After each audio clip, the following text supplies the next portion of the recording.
Hello and welcome everyone to today's webinar with Christy, Erin, and Becky. Before we get started, I'd like to briefly go over a few things. If you would like to turn on your closed captions, you may do so by going to the bottom panel of Zoom and clicking on captions. Also, this webinar, we are holding in a webinar format, which means that your microphones and your cameras are turned off by default. However, we encourage you to engage with the panelists and with each other. So you may use the chat feature, but if you have any specific questions regarding today's presentation, we ask you to go ahead and actually put the question in the Q&A section if you could. And this webinar is recorded, and we'd be happy to share the webinar recording with you all. And without any further ado, I would like to hand it over to Erin. Thank you, Erin. Erin, you're muted. Look at me already displaying vulnerability. Apologies for that. Hi, everyone. My name is Erin Mason. I am University Registrar at University of Utah. I have a Master of Arts in Adult Learning, and I met Christy, who will introduce herself in a minute, during that graduate work, and we had the honor of working together to design effective presentations that motivated adults to imbue their practice with positive human rights advocacy and a mindset about how we can do our jobs better for humanity.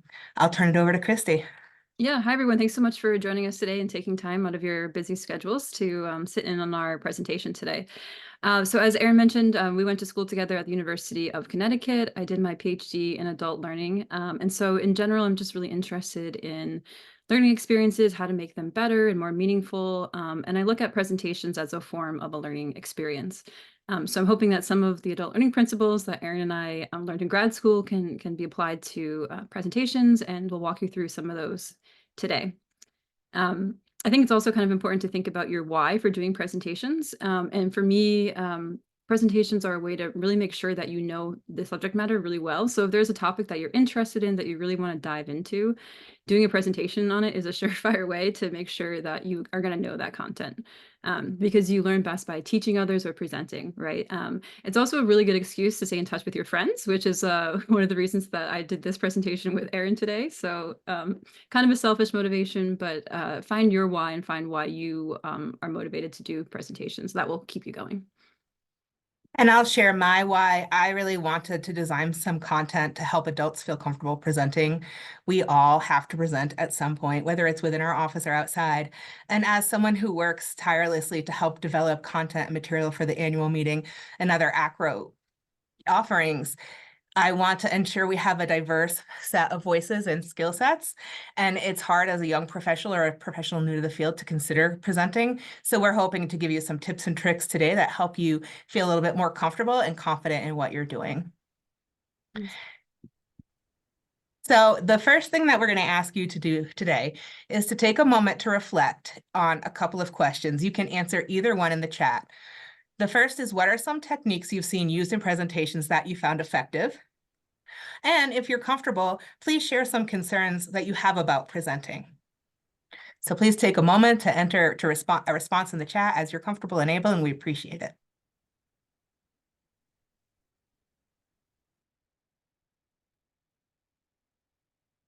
It looks like we have representation from all over the country, which is pretty neat.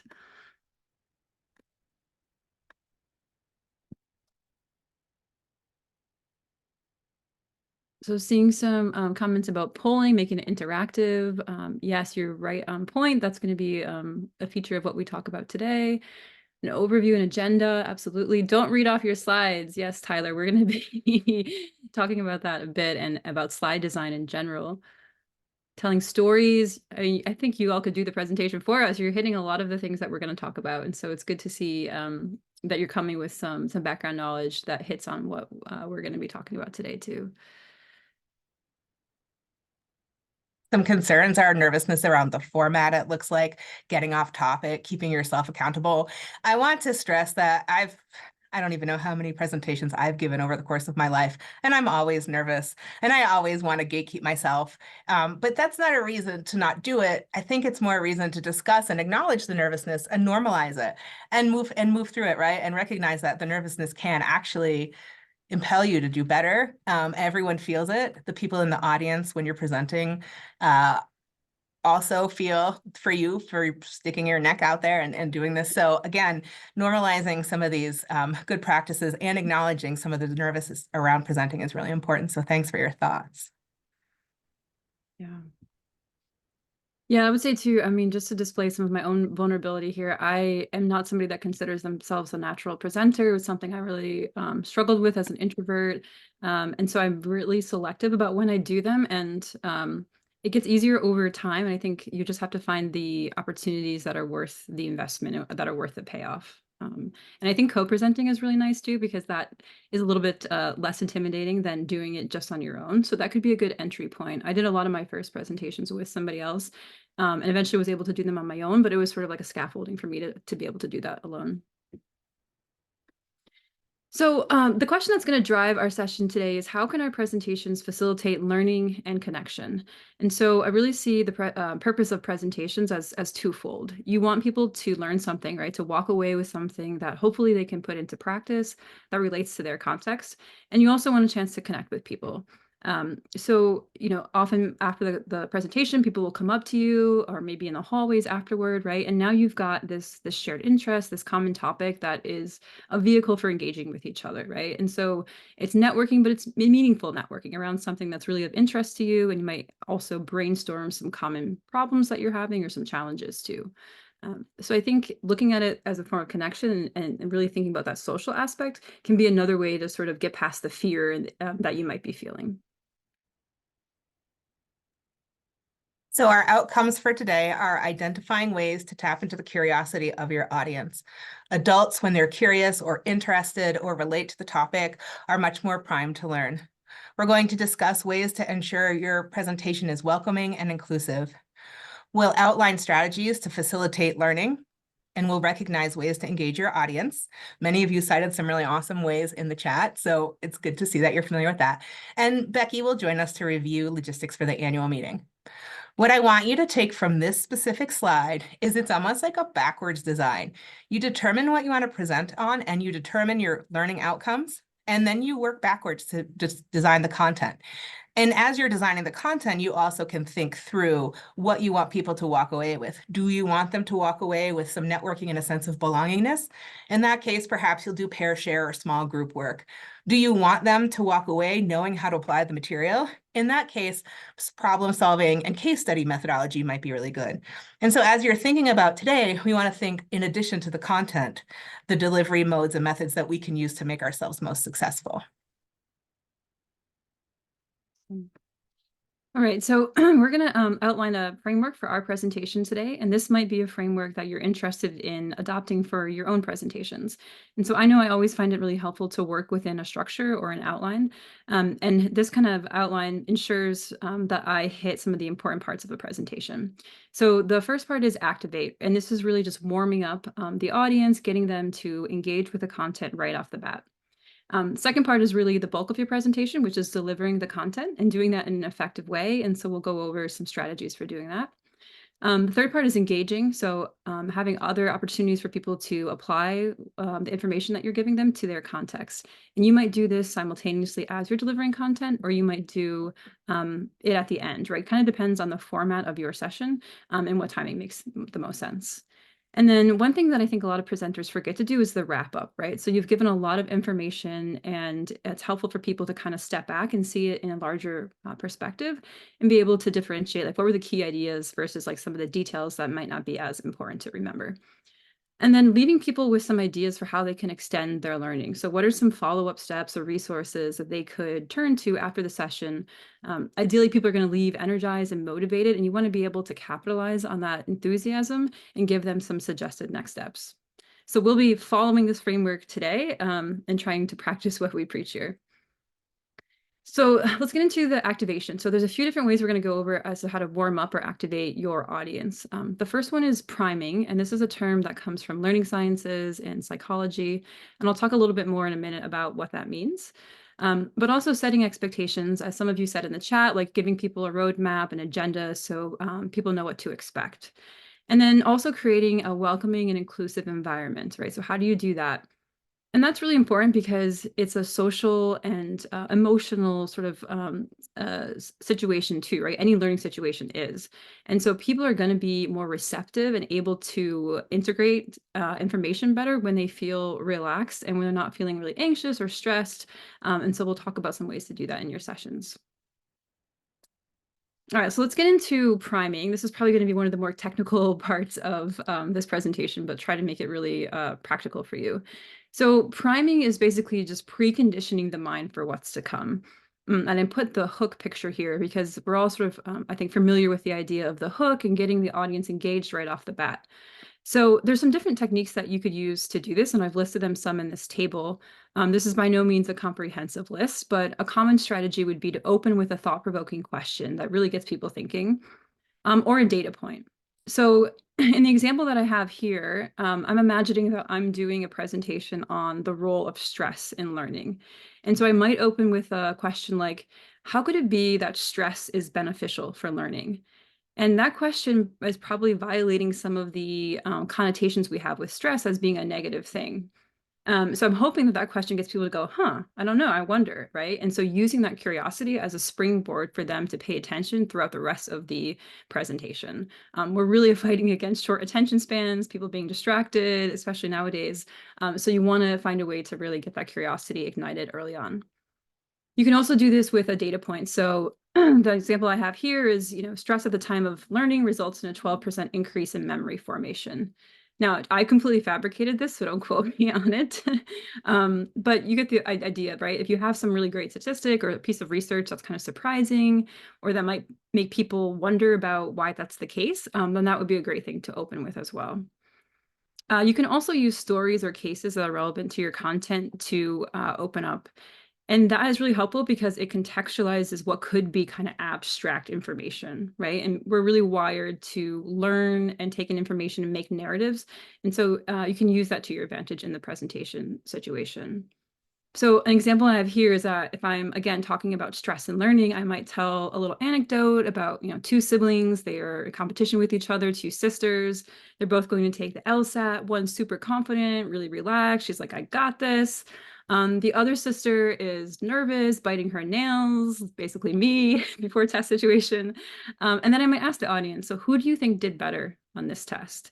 And I'm guessing a lot of people might think that the more confident person did better, when in fact, a certain amount of stress is actually positive for keeping you alert and keeping you focused, right? And so again, I'm getting them to make a prediction, and now people are going to want to know why that's the case, and hopefully that's going to drive them to pay attention throughout the remainder of the presentation. And if you have any strategies that you've used that are kind of these priming techniques, I would encourage you to put them in the chat, because I'm sure that there's other ideas out there that we haven't covered. Erin, I'm going to hand it over to you. Thank you. So I'm going to talk about creating an inclusive environment. One of the things when I started presenting that I did was like stand up behind the podium or sit at the table or be on the stage. Sometimes you're on a stage, sometimes you're not. And I was like petrified to step off that stage for fear that I was going to fall off and trip and fall on my face. But as I became comfortable presenting, I realized that a really great way to communicate with your audience is by greeting them at the door, milling about as people come in and welcoming them and thanking them for their time, and establishing that rapport and personal connection is really helpful and brings people in a way that's engaging. Sharing a bit about yourself and your relationship to the topic. I present a lot on like federal compliance and universities that have had some significant audit findings. It's important for me to say that so that it kind of gives some information about where my lens is, but it's also important to say it in a specific way. Like if I started a presentation like, here I am, I'm here to present on audit findings because I was afraid my travel budget was going to get cut, and if I didn't present, I wouldn't come. That's not the way to start a conversation.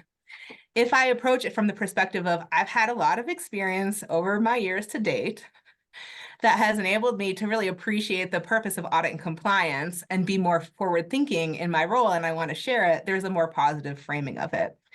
Modeling vulnerability. I tried to do that when I was just on mute, but it's important. And some of you have mentioned imposter syndrome in the chat. I sometimes say things like, I am not an expert on this topic. I'm here to share and I'm here to learn.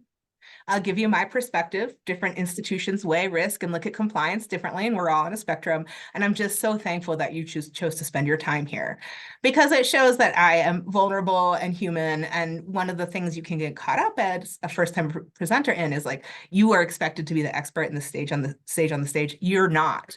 That's just how you feel. And so there's a little trap there that you have to kind of reframe for yourself. Ease anxieties around the topic and use humor. I have a great story of a time where humor really backfired for me.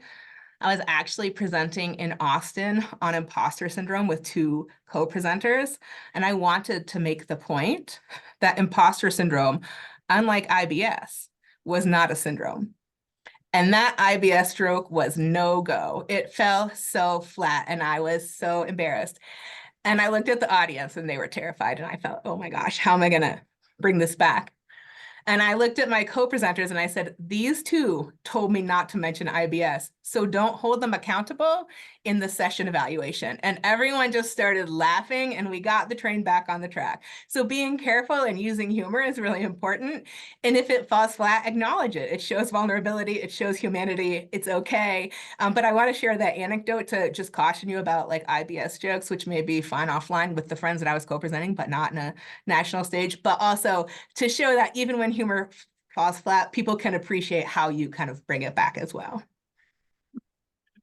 I think it's funny, Erin. I would have laughed at your joke. Thank you. The next slide I want to talk about is activating by setting expectations. So you can see early on in the presentation, we talked about when your questions will be answered, that we're going to ask you to participate in the chat, that we are going to cover the presentation in these areas and in these ways, and this is what you're going to expect. And we're, as we go, defining key concepts that you'll see throughout the slideshow. So it's important because adults don't like to be surprised. They like to know what to expect. They like to know if they're going to participate. Many of us are introverts, so it's critically important to feel comfortable with that and know what's going to happen. Another thing I want to say here is other expectations that are helpful to set in advance. Do your session evaluations so we get the feedback we need to make the conference and our presentations better. Use the microphone and ask people who are asking questions to use the microphone. And another one I'd like you to pay special attention to is asking people to move to the front. I know no one wants to sit in the front, but there are a lot of members that may be in wheelchairs, motorized scooters, or have mobility challenges. And these conference halls are big. And so if you're able to move to the front and save a few steps for someone for whom that's challenging, we'd really appreciate that. And setting that expectation of your audience also demonstrates inclusion. So a couple little mechanical things that you can do to make all the difference in the world to your attendees. Okay, so now we're going to transition into the content delivery and how to do that effectively. So there's three points that we're going to be covering here. Leveraging learning principles, using your voice as a tool to be engaging, and then reducing the cognitive load or sort of not overwhelming people with information. And Erin, I think you're going to kick us off with a couple of the first learning principles here. And I'm going to acknowledge that this slide has too much information, but we figured some of you would be capturing it in screenshots and the presentation will be available and you might want to use it for reference. The first one is people draw on their prior knowledge to integrate new information. And so a good way to start a conversation in your sessions is to talk about how many of you are really familiar with audit and compliance. How many of you are less familiar? Taking a show of hands, using a poll, asking for a couple comments helps you benchmark where our participants are at and adapt and respond and anticipate questions. It also helps identify misconceptions. One really critical thing I want you to note is that adults are looking for ways to assimilate new knowledge in congruence with their existing knowledge. So what that means is when I'm presenting about federal compliance and my schools really cared about it, there may be some schools who aren't even paying attention to it. They may think that, it's overblown and they've had no experience with it and, they're able to do what they want with their academic calendar, et cetera. And that may be the truth. And so I open my conversations about federal compliance, for example, with acknowledging many of you are coming with a lot of experience. Some of you are not. Some of you Understand that your school thinks this is a priority. Others don't. But we're here today to talk about my experience, and perhaps some of the techniques that I'm going to talk about will help you on yours. So establishing and understanding prior knowledge and getting your audience to reflect on that is critically important. The other component is that people are more motivated to learn and retain information when it's relevant to them. Not everything you say will be relevant to everyone, and that's okay. But you do want to ask people to think through or identify as you're going throughout your presentation or at the end, things that they connect with in their context, things that they think they can use, like transferable skills. And you do want to understand their motivations for being here. Motivation is a real primer for learning. And so it's important to capture that. Again, you can do that through polling. You can do that through show of hands. You can ask for participation, and you can ask people to reflect on that. But connecting to the material is really critical for adults' ability to make it useful as they go back to their institutions. Right. And our next learning principle has to do with what we already talked about a little bit in the chat, the way that the human brain makes sense of information through narrative or through stories, right? So if you've read a nonfiction book in the last 10 or 15 years or listened to a TED Talk, you'll notice that a lot of people as an entry point into their content will use a story. And some cognitive scientists have called us story making machines. So we're really good at taking kind of discrete events or items and weaving them into a narrative. We sort of do that naturally, right? So take advantage of that and try to use stories or real examples of things that have happened, maybe in your work context, or it could even be a colleague or somebody else that you know. I think as a presenter, you have creative license. So if you don't have a great story, but a story would be helpful, I'd say go ahead and fictionalize it, make one up, or just exaggerate on the truth a little bit to make your point, right? So case studies and scenarios are other kind of forms of stories that make things highly contextualized. Part of the reason that they work too is because there's human characters, right? And we tend to care about humans more than abstract things. It evokes emotions, and emotions are really critical in memory formation. And so things will be retained better when there's story and there's emotion involved. The next principle is an unfortunate truth, which is that we forget the majority of things that we learn, right? So most of the information that we hear in a presentation within a day or so will leave us unless we are forced to sort of recall it or apply it to something. And so this is where you want to be posing questions to your audience, even if you're in a format like this where you can't really do a lot of interaction because it's such a large group. Even just putting a question on the screen and stopping and having people process or even write on their own to think about it is a way to get them to apply some of the information that you've just gone over and put it into their context. You could also ask people to generate their own examples. Like, here's some, examples of stress and learning that I've seen with students or with people. Can you think of a time for yourself where a little bit of nervousness was actually a good thing for you, right? And so get people to relate it to themselves. And again, we are kind of self-centered, and we remember things better when we relate it to our own personal context as well. Another way that you can do this is if you don't have time in the session, you could suggest some application activities for folks to do. So Erin and I actually have a few of these at the end of the session today.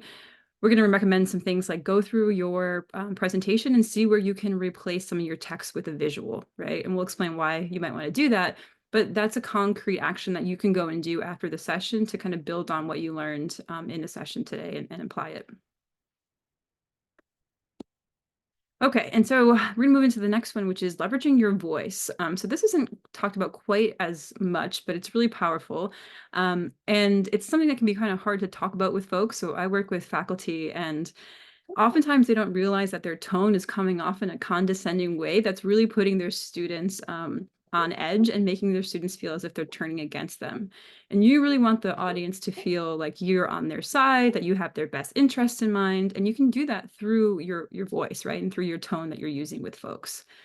You can also use pace to communicate the importance of things, right? So I know that Erin and I both from the Northeast, so we have a hard time with this. We talk really fast, but if you talk really fast, it sort of gives this impression that what you're saying is not important, right? Or if you're going to talk fast, you want to enunciate certain words to stress the importance of them. So let's do a little exercise, Erin. I'm going to say a sentence twice. The first way, I'll say it, and then I want you to tell me like how it landed on you. If you were in my audience, what would you be thinking after hearing that sentence? Okay. So first go. Too much stress impedes learning, but some short-term stress can have a positive impact on learning. How did it land on you, Erin? Anything kind of stand out to you? It was a little monotone. It was delivered pretty fast. I'm still trying to like process it. I don't want to hurt your feelings. I know Christy pretty well. I didn't feel like it was a really important conclusion. So if that's what you're going for, it was lost on me. Right. Okay, good. In that case, I was going for that to make the point. Let me try it again, second way, and hopefully this will be a little bit better. Too much stress impedes learning, but some short-term stress can have a positive impact on learning. So what was different about that? And did you receive it in a different way with that intonation? Yeah, I think that the use of the but that was kind of elevated made me see that there's like a juxtaposition here that you're trying to get across. I think the speed was better. I could kind of let it sink in the first part, and then there was a bit of a pause, and then I could kind of grasp onto the second part. And I definitely felt this time like it was a critically important point that you made. Great. Yeah. And I think that's a good point about the little bit of the pause after the but to really show that something contradictory is coming, right? Something that is juxtaposed, as you said. I tried to stress positive impact because that's the thing that might be kind of surprising, right? And so it's worth stressing that. So hopefully, we naturally do this, but sometimes we have to remind ourselves. And I know I always have to remind myself to slow down because I'm a really fast talker. So if you're yeah, go ahead, Erin. I was just going to say the one that I sort of struggle with is the pause. And I moved from the Northeast to the Midwest, and I was saying something in a meeting, and I asked, I'll pause now, thoughts. And I paused for what I thought was like 3 minutes, and it was not enough. And somebody said to me, Erin, I'm gonna need more time. You're in the Midwest. You need to work on your Midwest pause. And I loved that because I thought it was so funny and so endearing and so brave that the person said it to me. And it really made me remember that, like, as a presenter, no matter where you're from or where you're presenting, that pause can feel really uncomfortable, but it's really important for thinking and processing. So that's my little joke. If you can remember that little tidbit at my expense, I'm sure that will help you. It's been amazing to help me. I think they have the right idea in the Midwest. We all need to embrace the Midwest pause. Yeah, because a pause is an invitation to the audience to really think through the question or the whatever prompt it was that you gave them. If you go too quickly, they have to try to keep up with you, and so they don't have that time to reflect. And so usually it's longer than you think you need. And again, it's uncomfortable. Again, this is something with faculty all the time. They wait like 1 second and they move on, and that doesn't give people a chance to really integrate it and think about it. So yeah, use the pause to your advantage.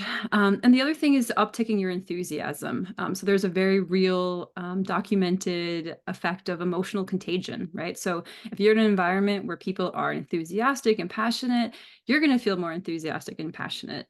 The example I always think of is that I can't take a picture of people smiling without smiling myself. It's like just impossible for me. It's the mirror neurons, right? And the opposite is true too, where if you're really flat and monotone, don't seem excited about what you're presenting, then why should anybody else feel excited? They're probably going to take on your feeling about the content as well. So I'd say for this one, it's tough if you are somebody that has a flatter affect. So even just a little bit of an uptick is great. Don't do it in a way that feels inauthentic to you, right? Because that will backfire. But do it in a way that is a little bit more than your typical without being disingenuous. Okay, so we're going to move into the next part, which is about slide design and about information overload. And we thought we would introduce this with a humorous clip. So I'm going to go ahead and play about 30 seconds of this. There's some things I hate about PowerPoint, and I figure it's kind of my duty to point them out. So here we go. Here's common PowerPoint mistakes. Number one, people tend to put every word they are going to say on their PowerPoint slides.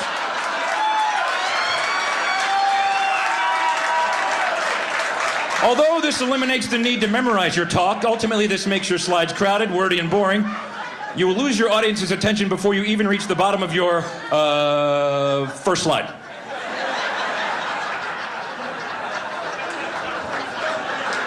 Please don't do that anymore, please. Okay, so it looks like some of you have actually seen this clip before. I was really happy to find this because it's such a great illustration of something you don't want to do, right? You don't want to read off your slides. That's really boring to people. They could just go ahead and have your slide deck, not even come to the presentation, right? So you want to add some value. And I think, Erin, you have a good strategy for this too, right? You have all your notes are in the notes section. Yeah. Yep, that's exactly right. So when I present, and I make sure I have that presenter view on so I can see my notes if I'm near my computer at a podium. But I also PDF my notes view, and I now upload that to the Whova app in addition to my slides, because I have gone through and edited my slides to remove text and to make people focus on what I'm saying and not read behind me. But I recognize that by doing that, if they're trying to review this later when they get back to their institutions, they don't have the knowledge they need. So making sure to PDF a notes view sometimes helps mitigate that and gives people more information and context that you spoke about, but that you don't want to put on your slide. Yeah, that's great. Okay, so we're going to talk about reducing cognitive load for your audience, right? And so cognitive load is just the kind of the strain that you're putting on people's working memory. And so if you're giving them a lot of information and your slides are really crowded, that's really taxing on the mind. So we would encourage you to really embrace the less is more mindset. And I think this is one of the hardest things, is shifting from this typical mindset of like, how much do I need to cover, to how much can people in the audience meaningfully learn and be able to integrate in the allotted time that I have with them. And so usually what they'll be able to learn and take away is much less than you think. So I would say move out of the sort of, I need to cover all these things, unless that's really necessary for your topic, and think more about what is the most important? What are the priorities? And so it's sort of distinguishing between these nice to have pieces of information and these really must have pieces of information. So as a suggested exercise, you could go through your presentation and just see if there are things that you could maybe move to suggested resources, and think about what you want to really get across and prioritize. Another great tip, this has been a real game changer for me, is this piece of knowledge that if you are talking and people are reading your slides, that can overwhelm the verbal processing channel. Whereas if you're using a visual and talking, those get encoded separately. So there's sort of a different channel for visuals and a different channel for verbal. And those are complementary, whereas you're overloading people if you're kind of talking and they're reading at the same time. So another exercise, and Erin and I tried to do this too, is to kind of go back through our slides and think about where could we use a visual or a diagram instead of text, and how could we cut down on the text. And you also notice that we bolded some of the keywords too to really draw the eye to the important concepts there. It can be hard because you can't always find a great visual for what you're looking for. AI tools are helping with that a little bit, but where you can find one, it's a great thing to do. And then just going through and removing anything that's extraneous, right? So anything that isn't directly related to the point that you're making. Visuals are great, but if they're not related, then people are going to be wondering, like, how does that fit with what they're saying? And that can cause more confusion. So just simplify. There's this sort of a principle of amplifying through simplifying, which is that you can amplify the importance of your information if you simplify it. So we're going to show a couple examples of slides that were transformed from not so great to much better. So this is from a guy named Gar Reynolds, and we have a link to his website in our resources, so you can check out his stuff. He has a lot of these before and after examples, which I think is really helpful as you're thinking about slide design. So Erin, in this first slide here, do you see any problems with the way that it's designed? I don't love the white on the blue. Hard to read. That's hard for me to read. There's like a lot of words, and it's not like a lot of, I don't know, contrast. Is that the right word? Yeah. In general, you want to have like a darker background and then the white, or vice versa, so that there is good contrast and it's easy to see. Yeah. Very small text, right?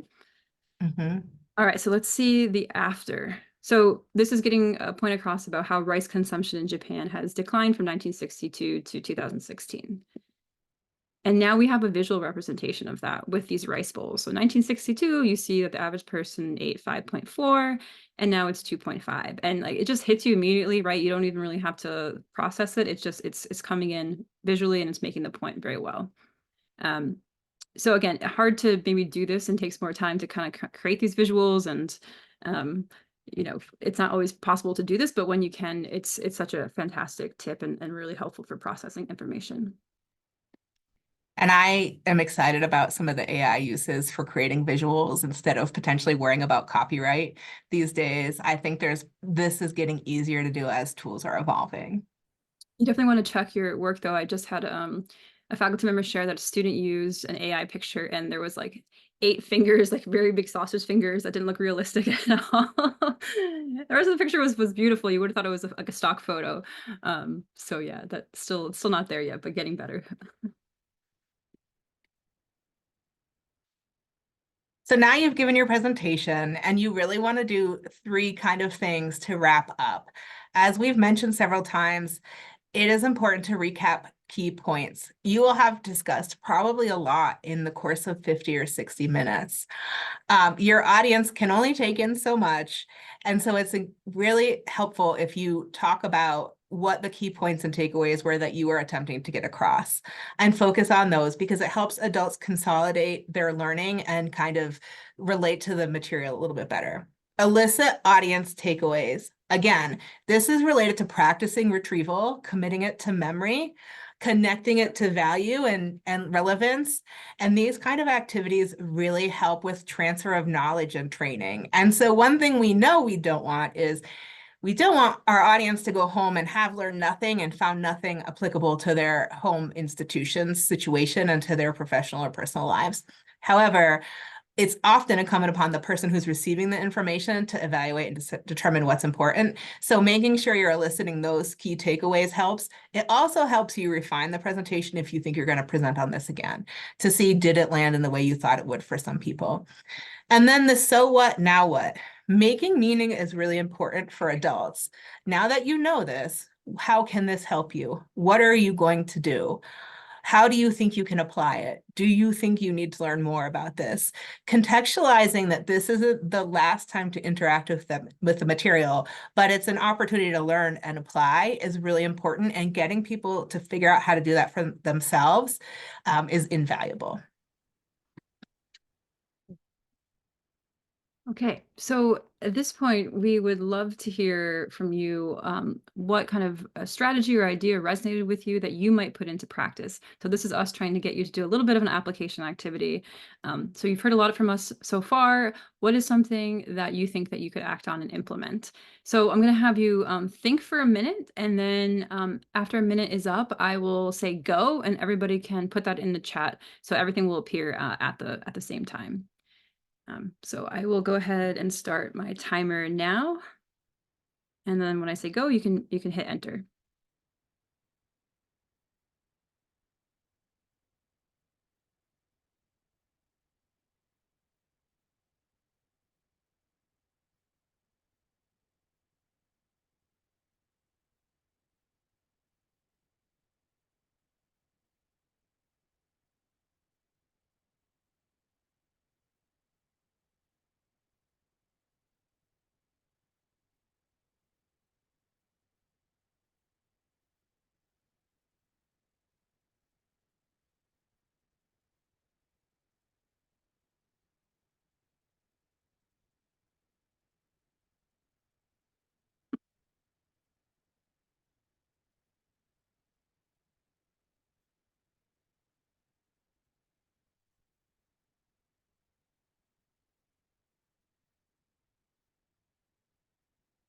All right, so if you haven't already, you can go ahead and put your responses in the chat. This is great.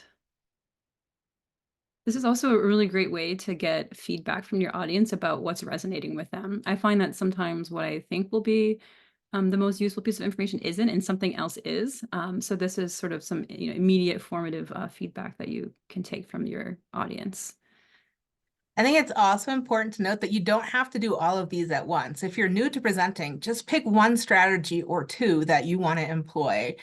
Asking for people to reflect and to participate is a really good place to start. It can feel daunting because you never know what people are going to say, but at the same time, there will be something that you can jump off of when you ask the audience for questions, having them practice self-reflection if you're not yet confident in trying to ensure the presentation stays on track is another great way. Doing pair share is another great way. So just take one or two of these strategies. Don't feel overwhelmed by the amount of information we gave you today and feel like you have to do all of that. Even using one or two of these things makes you a little bit better. And then the next time you do it, use a couple more, and it really will build your skill set and your confidence in presenting. That's great. I want to say something else. I see a comment about simplifying slides, and then people might want the slides to have a lot of information so that people can use it as a resource after. One idea is to create like Erin, you talked about putting it in the notes, but also you could create like a copy of the slide deck that's a little bit has a little bit more information, more text in it, right? So before you sort of simplify it, that might be it's a little bit more work, but that gives you good slides to present, and then slides that are more a study tool for afterwards. It's so great to see what's coming through here and what's resonating with folks. You really are getting all the points that we hope we're going to resonate are resonating. So that's wonderful. All right, thank you for sharing that. So we are going to, again, practice what we preach here and sort of summarize some of the key points from our presentation today. So the first thing is right off the bat, get your audience engaged, get them curious, use that curiosity as a springboard to drive their motivation to pay attention throughout the rest of the session. Make it relevant, right? People want to know how this benefits them. What's the buy-in for them, right? And so you can either try to provide that yourself if you know enough about their context, or you can ask them to make the connections themselves. Don't overwhelm, keep it simple, like the KISS rule, right? Keep it simple. Go ahead and go through your slides, remove things that are not necessary. See if you can try to say things in a more concise way. Demonstrate your warmth and enthusiasm through your voice and your tone. And make sure you're giving people opportunities to apply the knowledge so that they don't lose it. If you can't do that in the session, you can suggest some ways that they might do that after. So a couple of those kind of extension exercises that we recommend would be to go through a previous presentation and think about, as Erin just said, starting small, 1 to 3 things that you could change using the ideas from today. It is overwhelming to do a total like overhaul of your presentation. So start small, gradual change over time makes big change. And then think about if you could go through and find ways to recap, elicit, or extend people's learning. So do you have sort of a wrap-up slide? Do you have some suggested next steps for folks? And if not, think about where you could put those in and what those might be. All right, so Erin, anything else you want to say on this slide as we sort of wrap up the content piece before we get into some questions and Becky talks a little bit about logistics? No, I hope that when you leave this conversation today, you do go through your presentation or start your presentation and embed one or two of these things. If you do that, you can't go wrong. And I think the next slide is some good references for you in case you're interested in learning more. And then we'll turn it over to Becky for logistics and special reminders that we all need to pay attention to, and then we'll ask for questions.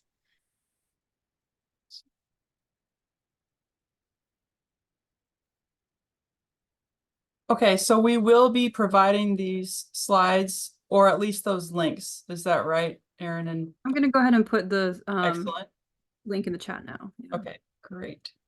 Okay, thank you so much. This has been amazing. My name is Becky Fowkes. I'm the Director of Meetings here at AACRAO. So some of you have been getting a lot of email from me or from members of our program committee. I'm going to take the advice given earlier in the presentation and share a little personal tidbit. In a former life, I was a professional musician. And one of the things that they talk about with auditions that I think is relevant for this group is the audience wants you to do well. The audience is there for a reason. They're excited. They're happy to learn what you have to share. And they are really supportive in sending up good intentions are coming from the audience. So I know we get nervous and, but really the audience wants you to do well. So some logistics. Before, we're going to just do a quick run of before, during, and after of what's going to be happening in Columbus. So before, I'm going to say right now, please go ahead and book your hotel room. If you have not, the AACRAO block is filling up. And once the AACRAO block is full, I cannot get you a room for the AACRAO rate. So if you have not booked your hotel room, please go ahead and do so. There is a searchable gallery available on the annual meeting pages go ahead and find your session on the searchable gallery and just look, make sure you like the title and the description and the presenters, and double check your time and day. That's all on there. So if you see a mistake or a presenter has dropped or a presenter needs to be added or you've reworded your description a bit, just let us know. Send us an email at meetings@acro.org, or you can email me, Becky Fowkes. I'm on the staff directory page with an update to your session description, or you can email your program coordinator. They can also make those changes for you there. Everything you need to know is on the presenter guidelines page on the AACRAO website. There you will find a checklist, you will find the PowerPoint slides, those are now available. You will find the link for uploading your PowerPoint slides, and you will find some information about organizing your presentation as you prepare, including accessibility. So we've added a whole section on accessibility, reminding our presenters that there are accommodations and identities seen and not seen by your audience. And so we encourage you to go ahead and read through that, especially when preparing your PowerPoint slides. I don't want to be too redundant, but font size, color contrast, these things are important. So please have a look at our accessibility section where we talk about PowerPoint. In your PowerPoint, do not plan to stream any video. All video needs to be uploaded and it needs to be embedded in your slides. So there are very clear instructions on how to name and how to upload your materials to our AV company. There's very specific naming conventions that we're asking you to follow, just including the name of your session in the name of your upload. You can imagine what it's like for us when we get 260 uploads titled AACRAO 2024. So please follow the naming conventions when uploading your materials, which are due by March 25th. There is a link on the presenter guidelines page for uploading your materials. It's easy. It's a Dropbox folder. Can you make changes between March 25th and the annual meeting? Yes, but we've got to give our AV company some materials with which to work as they prepare and test their equipment. All equipment will be provided. There will be a laptop, there will be a screen, there will be microphones. All of that will be provided, but please bring a thumb drive with your PowerPoint to Columbus. Bring a thumb drive of your PowerPoint to Columbus. Okay. If you are live streaming, you've already heard from me, and there are additional instructions for live streaming presenters. If you've already heard from me and have questions about live streaming, we'll handle that not here. But that is one thing to be aware of. Not all sessions are being live streamed and not all sessions are being recorded, but all sessions being live streamed are being recorded. So as far as access to those things afterwards, please know that if you're being live streamed, you've already been told that. Please do not plan to stream or Zoom in any co-presenters. No streaming or Zooming in any co-presenters. Everyone that's presenting needs to be with us in Columbus.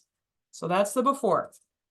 During, I recommend that you find your room early. Just find your room. Just walk around the convention center, find your room so that you know where you're going when it's time to be getting to your session. We recommend that you arrive to your room about 10 minutes before your session begins. You're going to be arriving. Most likely another group is going to be leaving.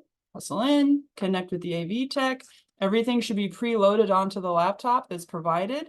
So there's not much for you to do other than just breathe in the air. And like Doug said, hydrate, get comfortable, and prepare. Now, before you find your room, at least 4 hours prior, please check in at the speaker ready room. You don't have to wait until 4 hours prior. You can go to the speaker ready room at 10 a.m. on Sunday and be like, I'm here, and just check in with them.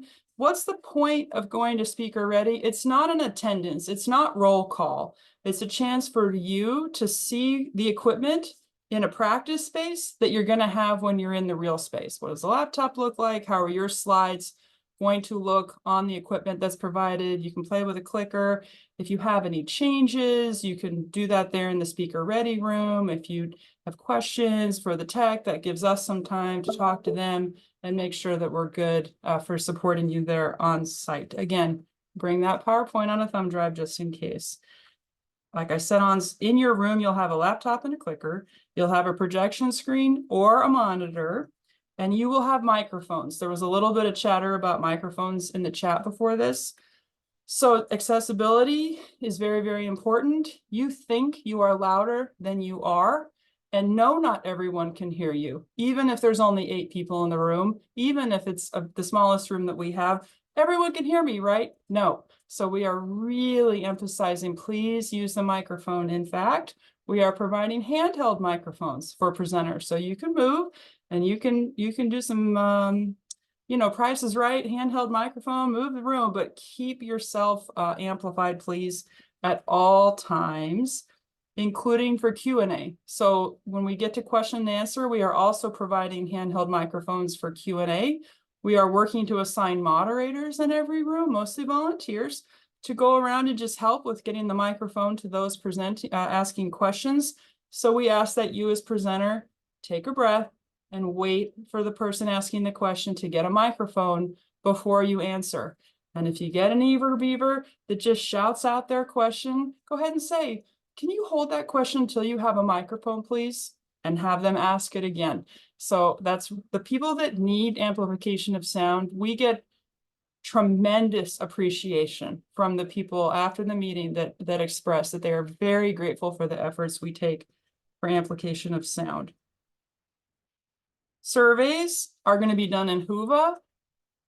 The survey feedback is really for you, right? So the more you emphasize and encourage your attendees to go ahead and complete the survey in AACRAO, the more feedback that you as presenter are going to get from your audience. We will send you all of your survey feedback in the weeks following the meeting. So we encourage you to encourage them to go ahead and do their survey. It's right there in the app. They just open your session, click on submit feedback, and it's like 3 questions. So that's for you.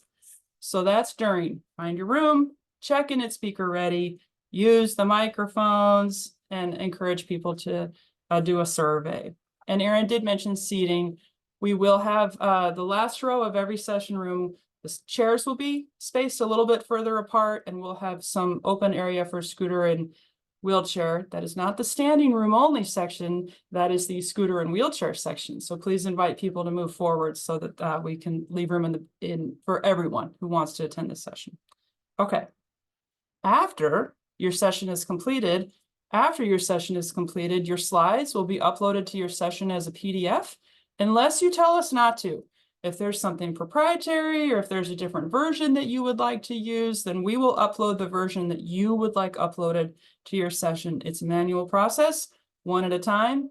Please be patient. We started as soon as we can, but it does take a couple of days or hours at least, but usually we say 2 days to go ahead and upload all of those handouts to each and every session. We will send you your session feedback via email in the weeks following the conference. The app will be available for 60 days to all registered attendees. And we ask that you as presenter fill out the AACRAO survey that AACRAO sends so that we can improve how we prepare and how we support presenters while we are on site. I can see a question in the chat about Whova. So Whova is the app that we're using for the conference, and we are expecting to launch before March 25th.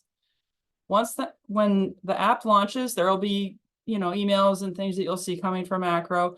Go ahead and get into Whova, check your session, check your presenter profile. You can upload a picture, you can upload a bio. Also start watching your session, because people can start putting questions into your session before we start. So it can be kind of a fun way for presenters to engage with their attendees or people that are planning to come before the session starts. A little bit about Whova.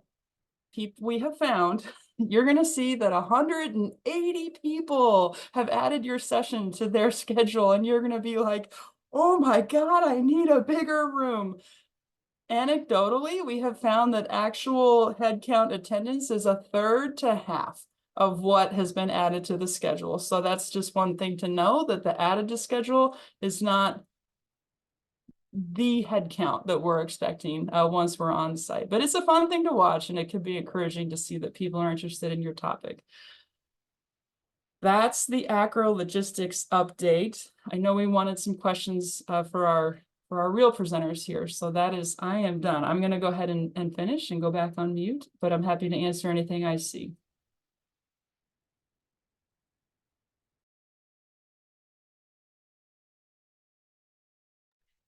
There's one question in the app, I think that you might be able to, or sorry, in the chat that you might be able to answer, Becky, about is the conference up on Whova yet? I think you said it's coming in March, right?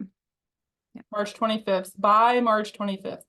We can get it earlier. We will try to get it earlier, but our date is March 25th.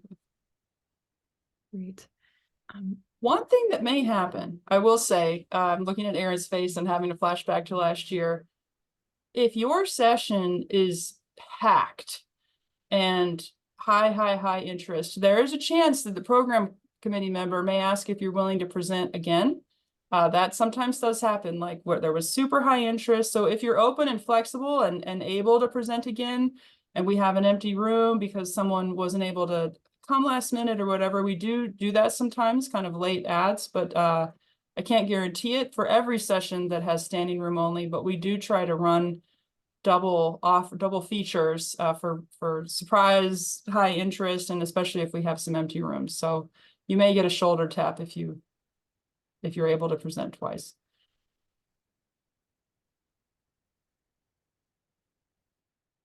Well, I think all the questions in the Q&A have been answered. I do want to share our email addresses so that if you want to, sometimes you can't think of a question, but then later it comes to you and you wish that you could contact the presenters. So I'm going to go ahead, Erin, and drop our emails in the chat if you want to follow up on anything. And is there a way that we could, I put the link for the slides in the chat, but I'm not sure if everybody will have gotten them. Is there a way that we could get the email list and send everybody the slides that way, or? Yeah, okay. All right. I will go ahead and put that in the chat one more time too. But I want to just, thank you all so much for your participation and engagement today.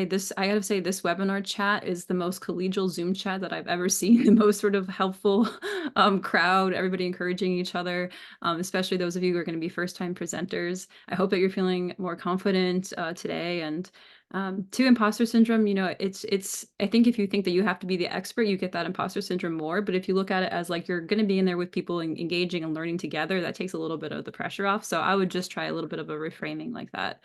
And as you see, everybody is rooting for you, and this is a nice crowd of people. So it's going to be great. You'll do great. And I hope that this was helpful for all of you. If you see me at the annual meeting, please say hi. I'd love to connect with some of you, especially first-time presenters, to see if this was helpful and to get your feedback on how we can make sure you're successful going forward. Again, thank you all so much for your time. I'm going to stay for 2 minutes more, so if people want to drop off and ask us questions, we're happy to do so. Yeah, thank you all.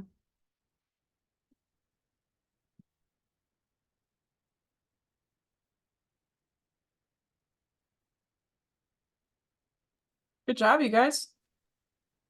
Thank you. I Thanks think for- it was really good. Really, what a nice group of folks. Yeah, I was loving the chat. I wish I could have read it more, but I was just trying to read it as between slides. It's a really nice community to be a part of. Yeah. It can feel like daunting as a new person getting into the community, but like it's so supportive and wonderful. Like what you saw here is just like what we experience every day. And like I'm so grateful for it. Like it's unbelievable. I present at like financial aid conferences. They're good too, and they like to party, but they're not as like They like and to generous as this, like in terms of like, making sure that people feel comfortable. because I'm on faculty side, it's not always as collegial. There's another question in the chat from Jennifer. Hasn't registered, planning to register. Yeah, I'll reach out to her. That's something that we'll need to work out, because we need all the presenters registered as of a week ago. Otherwise, we need to allow alternates to take their place on the program, because we can't not know, Okay, so Jennifer, thank you. Yeah. Right. Well, thank you. This was great. This was wonderful. So Becky, I'm going to send you a recording of the webinar, and then if you can distribute it to, you know, your list of participants, that would be great, or registrants. Is it, I was just gonna see if I could put the link directly, like, can we put the link to the recording directly on the presenter guidelines page? Hold on, let me just. Okay.